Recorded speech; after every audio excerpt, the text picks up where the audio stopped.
Hey guys, welcome back. So today we're out the range with a new product from a company called Dark Mountain, and it's called the Stowaway. It's right here in this backpack.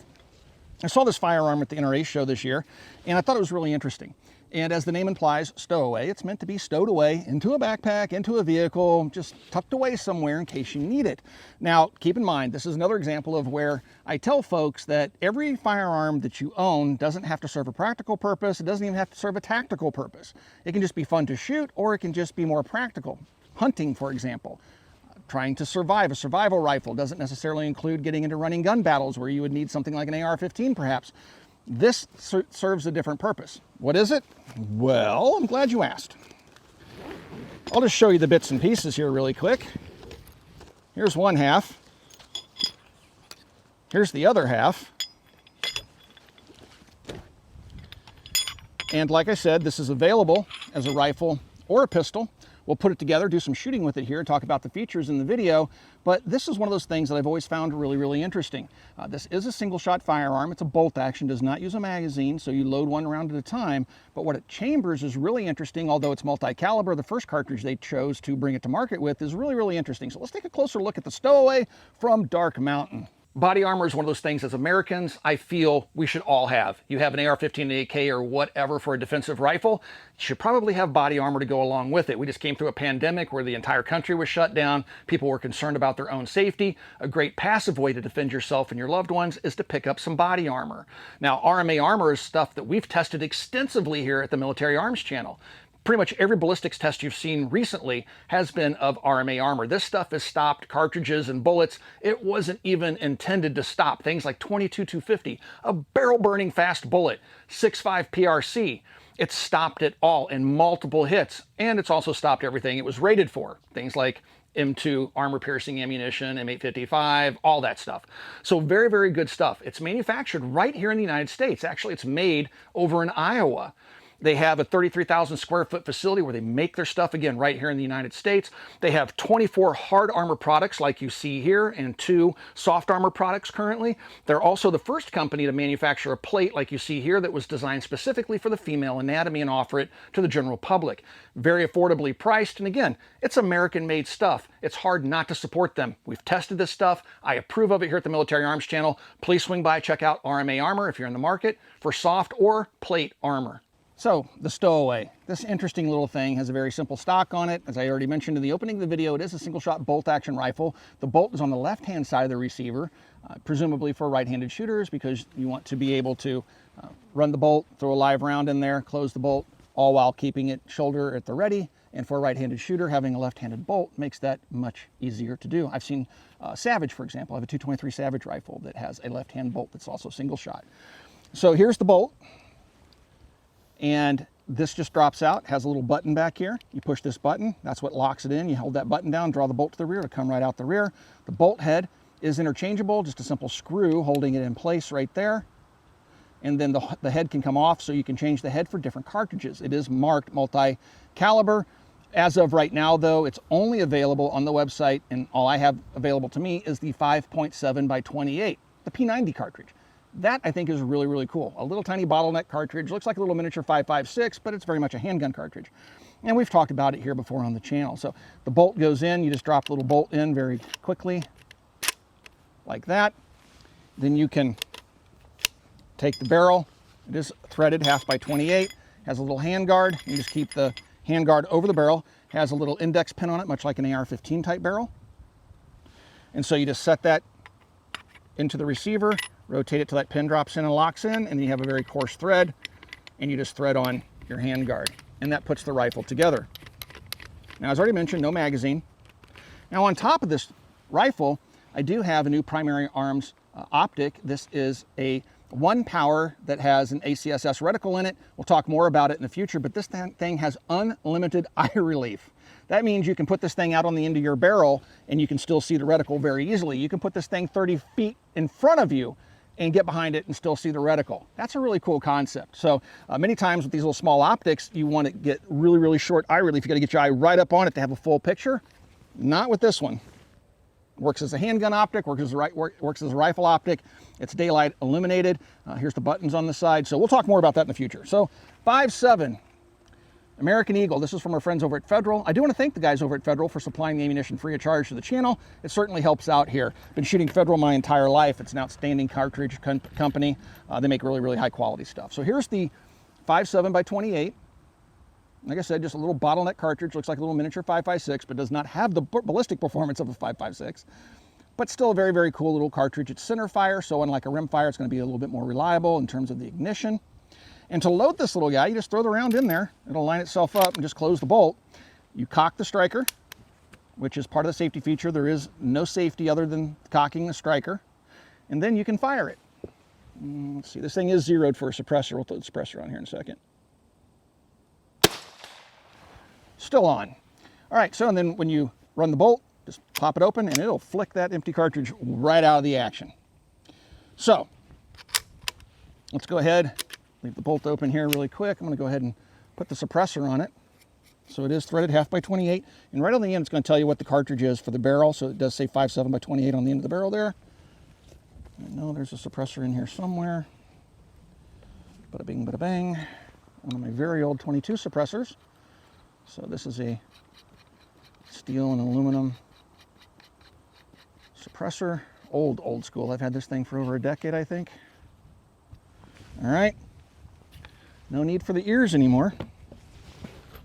Grab a 5.7 cartridge. Again, just throw it in the action. Close the bolt. Cock it.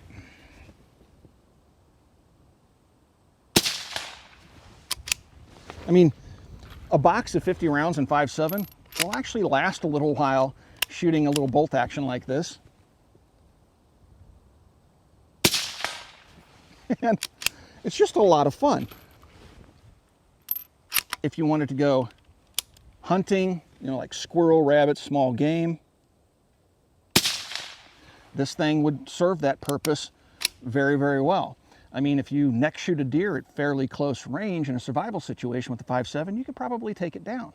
So it's actually a very, very handy rifle. So let's go into the shack. Let's take a look at this. I'll show you the pistol version of it. We'll go over some of the features of the firearm. And I think you're going to find this really, really interesting. I should also mention, I'll just get it out of the way now, the rifle, full retail on it is $399, right at $400. And for the pistol, it's $379. So they're not super expensive, but the quality certainly seems to be there. And we'll talk about that inside of the shooting shack. So the Stowaway is a mix of steel and aluminum, and of course some polymer with the pistol grip here. It does use a standard AR-15 type pistol grip, so if you want to pick up one of those Fab Defense type folding grips, you know, that you'll see on like the Air Force rifle and stuff like that, that'll fold back, it'll make the package even a little bit smaller. So let's talk about the overall features of the gun. Back here we have a tube stock, it's just a solid piece of, you know, steel here. With a very simple foot on the end of it. Now this does not collapse, does not fold, and does not come off the gun very easily, so it's not designed to be part of the takedown process. And probably the reason behind that is this is definitely a rifle with a 16-inch barrel. So when you take the barrel off of this to stow it in your backpack,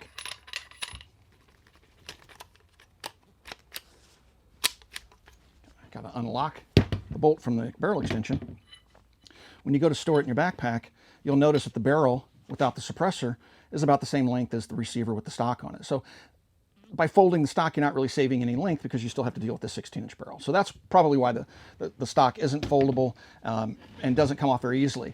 If I could recommend one of the changes, I think it'd be kind of neat, is if when you take the bolt out, have a quick way to just take the stock off if you want to, but it's not that big of a deal. So then here you have your receiver, just a very simple receiver. Again, there's no need for a magazine or anything like that, with a simple ejector just inside there that's fixed. And the bolt rides inside there. We'll talk about the bolt here in a minute. And then you have your barrel with your handguard, which again, if you don't have the suppressor on here, it'll just come right off the end of the barrel. So presumably to change cartridges, because it does say multi-caliber, and again 5.7 by 28 is all that's available currently. If you wanted to shoot a different cartridge, you replace the bolt. I'll show you how to do that here momentarily. And you would replace the barrel. Because you don't have a magazine, you don't have to worry about it. So then you can go to 22 long rifle, you could go to 357 Magnum, you could go to whatever cartridge would fit into this receiver.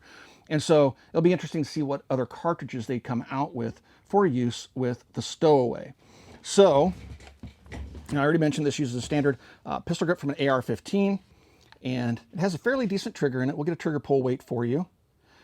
To ready the weapon for firing, of course, I already showed you this. You just put the barrel in there, line up the little nub, screw your handguard on, sure you got that little pin in its recess. And just snug this like that. Barrel's nice and tight. Take your bolt, just drop it into the action, and it'll lock. And to take it out again, you just push that little button right there. So to ready the weapon for firing, you put a round in it. Let's go ahead and load it. You throw a round in it, close the bolt, then you cock it because it does not have a safety, no safety levers. So the safety is cocking it. There we go. So now that it's cocked, you can fire it. But it's also important to point out really quick, with the weapon cocked, the bolt handle does not open. To decock it, you just grab a hold of it, pull the trigger, ease the striker forward, and now the bolt can be opened and the live round can be removed. All right.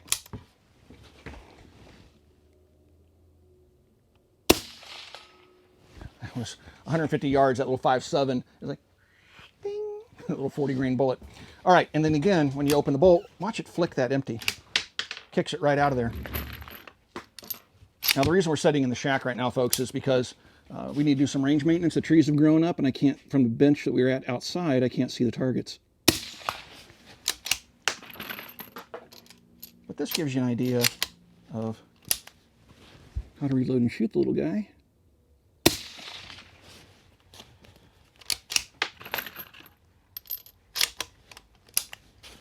Trying to get that 200-yard target, but it's behind a tree.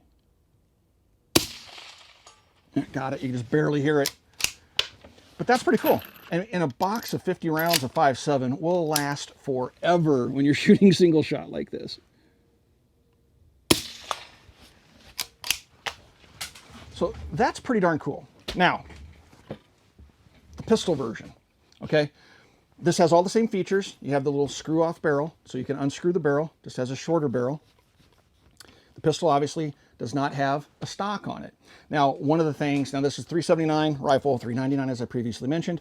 If you want to put a stock on here, it looks like there's a plug there. You probably could if you SBR'd it. I think one of the things that would have been cool is if they had found out a way to make an adapter to use a brace, because braces have been deemed to be legal by the court system. Maybe they just wanted to stay out of those waters because it could still go to the Supreme Court and there's still legal battles potentially be fought there. Who knows? But it would be nice to see that changed where you could actually put a brace on it. You have a 1913 rail up here that is screwed down to the receiver, so you can put an optic up there. Here's your little button, again, that takes your bolt handle, or your bolt out of the weapon, I should say. You'll notice here at the bolt handle, how it rides in the receiver. You can see that it's held in place by 2 screws.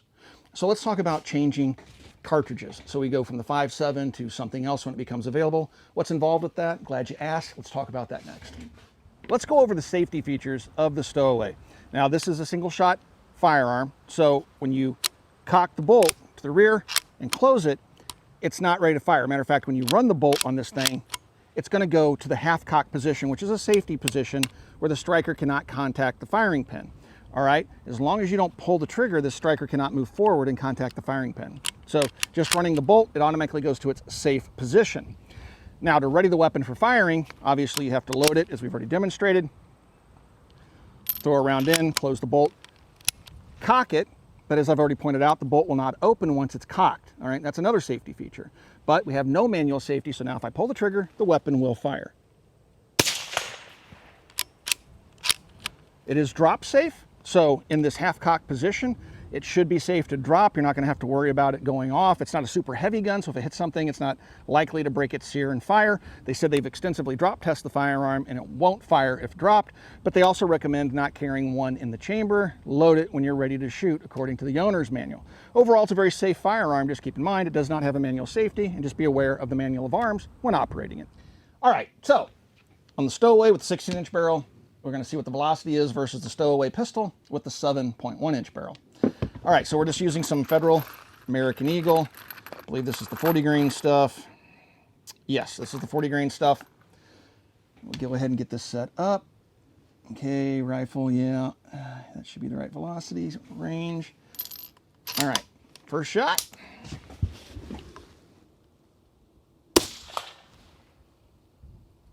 (2,064 feet per second).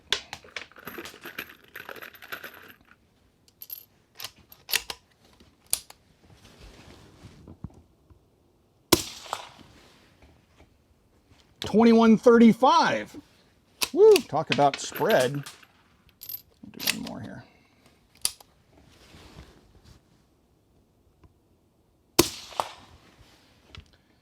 $21.04, I should say. All right, so let's see, right around 2,100 feet per second there. Go ahead and stop this. All right, that should send it to my phone. Yep. All right, and we'll start up a new session. We should still, oh, you know what? We're gonna fall short. We're gonna have to switch it to handgun because it's gonna fall short on the velocities. All right, let's try this again. I'm gonna go down to pistol. That's right. So for pistol on this thing, 1,700 feet per second and above is rifle, 1,700 feet per second and below is pistol. This is right on the cusp because we've already done this. Let's see if we can get it to register. It should register. Oops. Let's do okay. All right.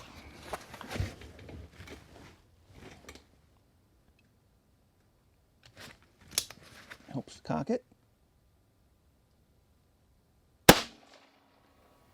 1662. Do one more, see if it picks up once it gets a little warm like it did on the rifle.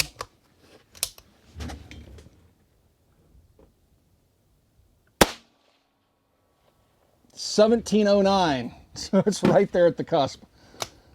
So, yeah, you give up quite a bit of velocity when you go to the 7-inch barrel versus the 16-inch barrel. So we'll go ahead and end this.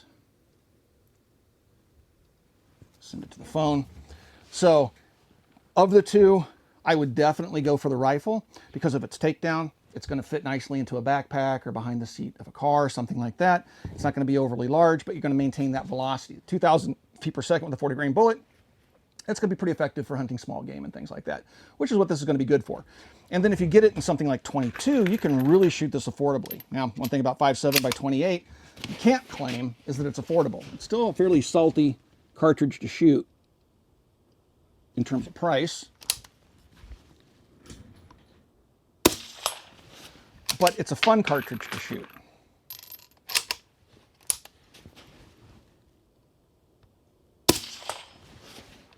So yeah, I would definitely opt for the rifle, but if you're limited on space or you just want a cool little single shot 5.7 by 28 pistol, this option is available out there. Again, the prices are going to range from $400 for the rifle to $379 for the, or $380 for the pistol. And so it's not wildly expensive. It seems like the quality of the materials is certainly high. You can use standard AR-15 accessories on the pistol grip. We will show you the trigger pull weight. And aside from that, I think it's a fairly good value if you're fine with a single shot rifle, which I am. I think they're a lot of fun to shoot, especially when I'm out shooting with my kids and things like that, or a brand new shooter. And even for me, being an experienced shooter, I have a good time with them. And I really am intrigued by the 5.7 by 28 in this design. It's a different approach. Most people kind of shy away from that cartridge because it is an expensive cartridge, but it has some very interesting qualities to it, and I think it suits itself nicely for a firearm of this type. If you guys have any questions about the Stowaway from Dark Mountain Arms, you can ask those questions down below. I do try to stick around for the first couple of days after a video goes live to answer any questions you guys may have. If you do have questions, please consider becoming part of our Patreon family. I answer all private communications. There's a link in the video description below. You'll get early access to videos like this one. You'll have direct access to me. I answer all private communications. Again, link down below. Also, right here on YouTube, you got the subscribe and thanks button underneath the video player you're watching right now. You can hit either one of those buttons and help support us right here on YouTube in the age of demonetization. Thank you for 16 years of support. Swing by, check out Copper Custom, and we'll talk to you guys soon.